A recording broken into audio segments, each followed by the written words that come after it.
the wrong timing in the market can be devastating with the wrong strategy. So I think that's the most important thing to understand.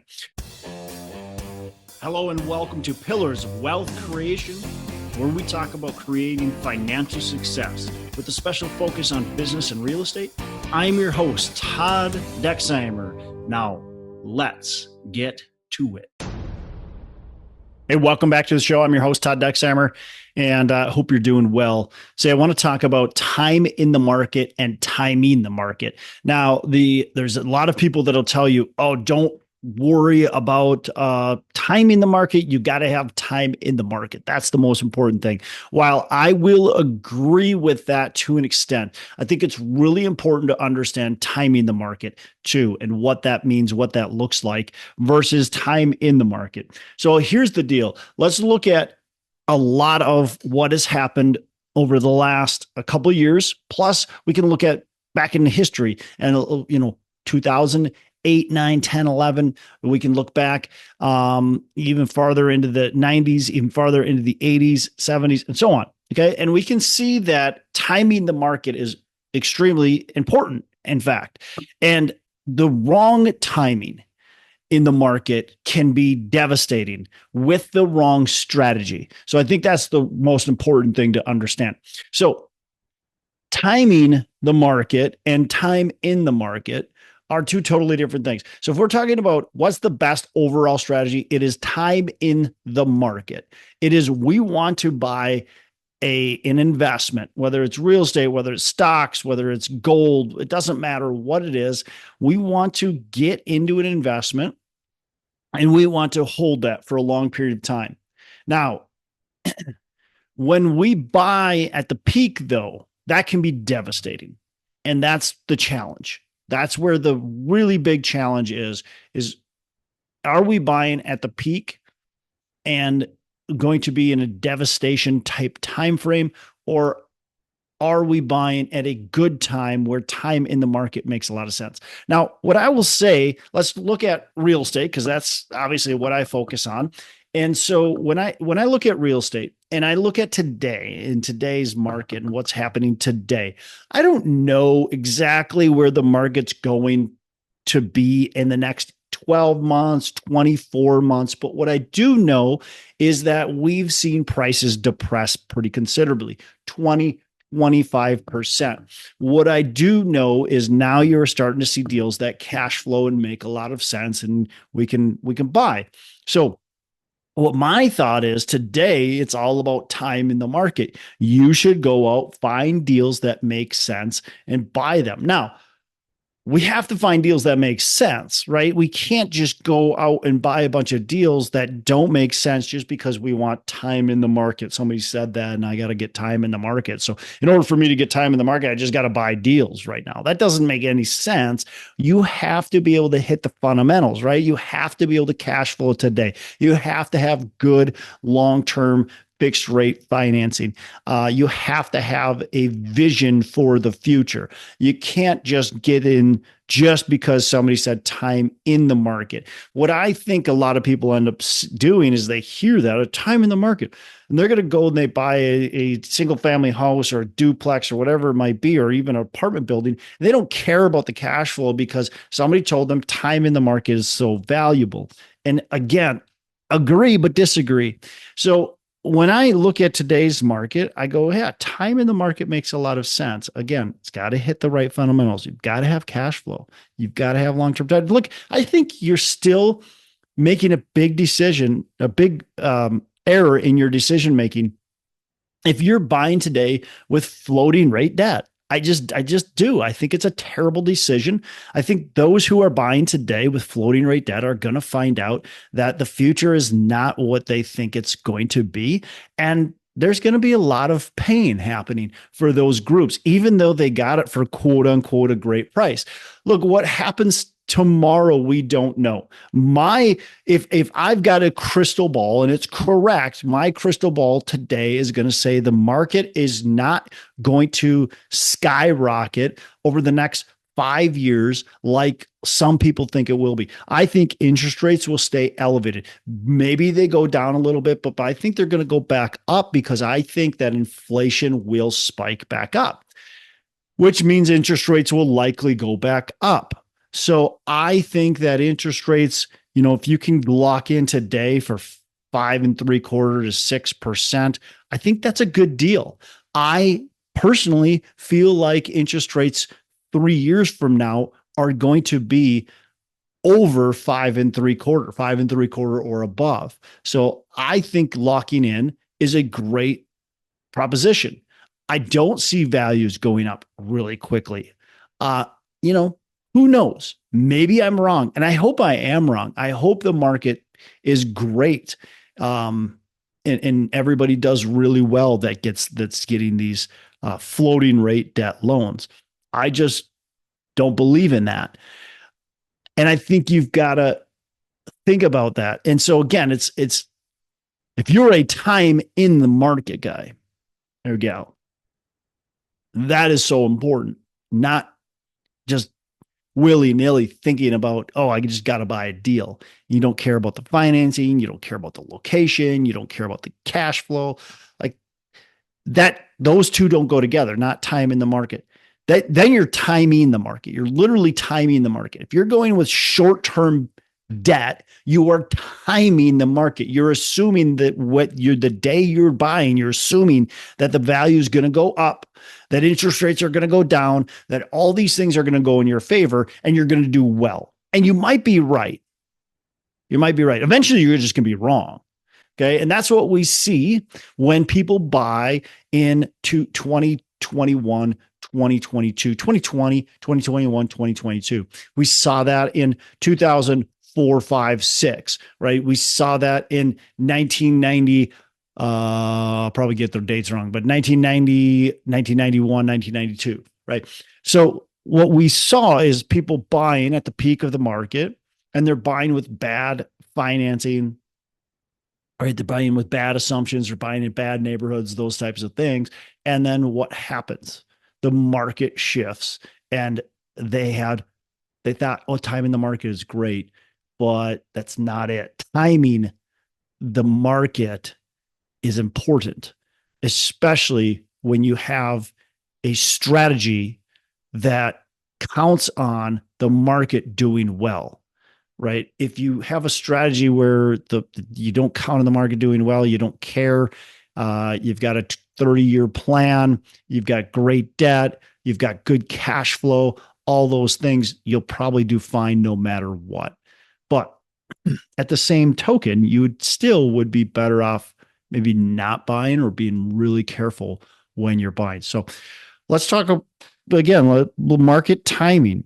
In 2020, 2021, 2022, especially 2021, 2022, the market was getting really frothy.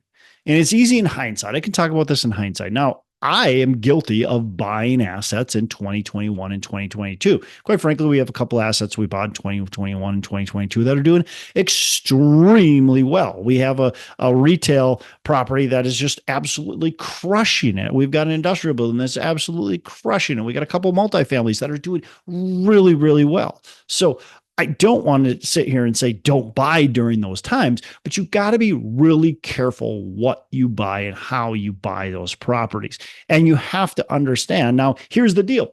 Those properties are doing really well. The multifamily is doing well, but here's the problem with some of the multifamily that I bought during that time is I can't sell that today. Now, the good thing is I don't need to. So I'm thinking of one property in particular. We got a 10-year fixed rate Fannie Mae loan on that property. We are cash flowing. Actually, quite frankly, it's not doing as well as our pro forma was set to do, but it's still doing pretty well, right? We're cash flowing nicely. We're paying distributions to our investors. No complaints other than we're a little bit behind on our pro forma. That's a bummer. It'd be nice to be a little bit farther ahead. Why are we behind? Our rents are actually above projections, but our expenses are as well, pretty considerably, because inflation has really made a difference in insurance.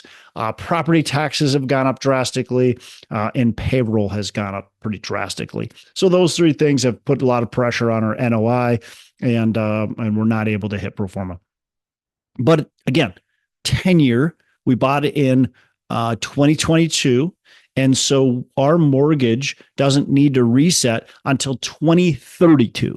We've got a lot of life left in that loan. And so we've got a lot of time that we can be in the market. So there's a perfect example of why time in the market can work to your favor. Now, timing the market, had we bought that and planned on selling that in 3 to 5 years, call it. And I've got some properties that was the plan. And guess what? It's not working out nearly the way we thought. We're not hitting pro forma, again, because of expenses. We had a floating rate, so interest rates have skyrocketed, and we can't sell today. We just can't. We can't sell tomorrow. Otherwise, we would take a loss. So we have to hold it much longer term than otherwise planned. And so if you're not set up well, what does that do for you? Well, it puts you in a really big bind, right? If you don't have enough cash, if you don't have a rate cap, those types of things, you're in a bind during that time. So again, that is a strategy where we say, well, hey, if you got the attitude, well, time in the market makes a lot of sense. Let's not time the market. Well, you went in with the wrong strategy. So we went in probably with the wrong strategy. In hindsight, we should not have. Yes, can we have an idea, a plan to sell in 3 to 5 years? Sure. If things go well, we'll sell in 3 to 5 years. But set ourselves up for long-term success by doing the right things on the front end, right? And that's where it's important. In my opinion, if you want to be successful in business, if you want to be successful in investing, if you want to be successful in real estate, you have to think about the long term. How am I setting myself up today for success in the future? What are the potential hurdles? What are the potential pitfalls that could happen along the way? If my debt is going to only be locked in for a couple of years, that is a big potential issue. So how are we mitigating that risk? And are we doing a good enough job to mitigate that risk? By the way, just because you have a rate cap that's locked in for 2 or 3 years, once that expires, you have to go buy another rate cap. Well, we're going to raise them. We're going to have the money for that. Now that next rate cap, we're going to have a ton of cash.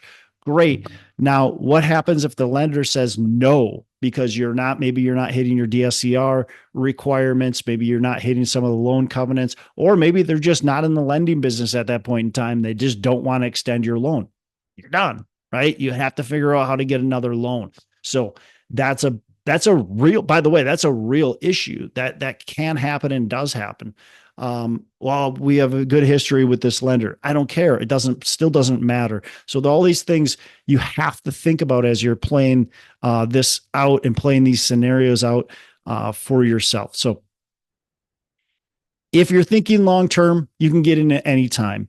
Is it going to be better to get in at the bottom than the top? Absolutely. Absolutely. I think you should be cautious at any time when the market feels very frothy. When your barber is buying the real estate, when everybody else is talking about it and everybody's talking about real estate and everybody's in love with it, when nobody's nervous, that's a big thing to think about. Is everybody excited about, is now a great time, is now the best time to buy? When everybody is excited, when everybody thinks it's the best time, when everybody's running a conference, when everybody's got a podcast, when everybody is buying that investment, it's probably the worst time to buy. Think about Bitcoin. Bitcoin was going up like crazy, and it got up to like 60,000. And it was just over exuberance. It was going up so fast. And then what happened? It went right back down, and it got down to, I think, like 10,000 for a Bitcoin. Now it's back up, of course, but it'll get to a point where it's just way too frothy and you got to sell it. You got, or just not buy it. I should say, you don't necessarily have to sell it, but you can't be buying it at that point in time. The same thing with every stock, same thing with every real estate. Now, it's really tough to time the exact market, but I think it's a feeling out process. And it's maybe not necessarily you're done buying, but let's slow down a little bit. Let's understand what's happening in the market. And let's really make sure we're thinking about our plan. A prudent investor in 2021, and shame on myself for not being that in every single deal we bought. We definitely bought many deals that we were very prudent in. We were there, very thoughtful, and other deals we took a more shorter term approach. Now, a prudent investor will go, hey, the market's getting a little frothy. I feel like we're maybe closer to the top than we are to the bottom. Let's look at the type of financing we're getting. Let's make sure we're getting really good properties that we want to hold long term with really good cash flow, all these types of things. We're going to buy. Those are the properties we're going to buy and we're going to focus on. Everything else we'll buy when the market goes down eventually. That is the most prudent plan you can come up with when the market is frothy, closer to the top than the bottom. And I feel like if you're paying attention, you're in the market, fairly certain that, hey, I think we're getting there. It might not be this year. It might not be next year. In fact, it might not be for 3 or 4 or 5 years, but we're getting close.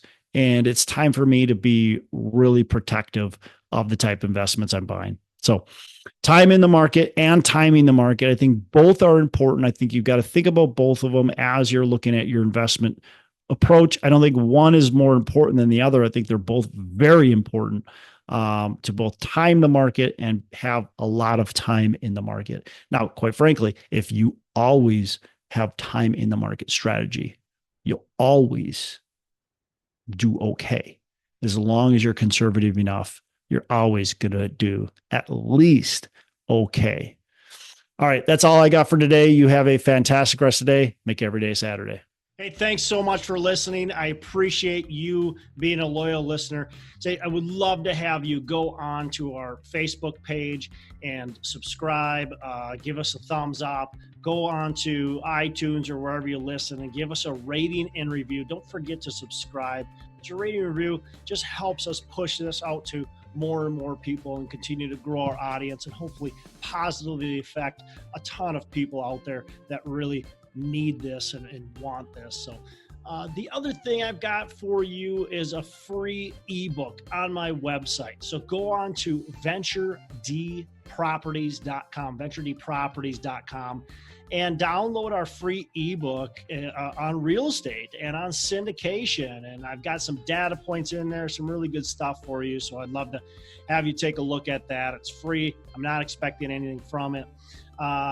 And also, look, if you want some help in multifamily, want some help learning, growing, getting your business off the ground, I would love to talk to you about what it would look like to work with me potentially and see if that's a good fit. So you can go to coachwithdex.com and check that out, and we can definitely have a call.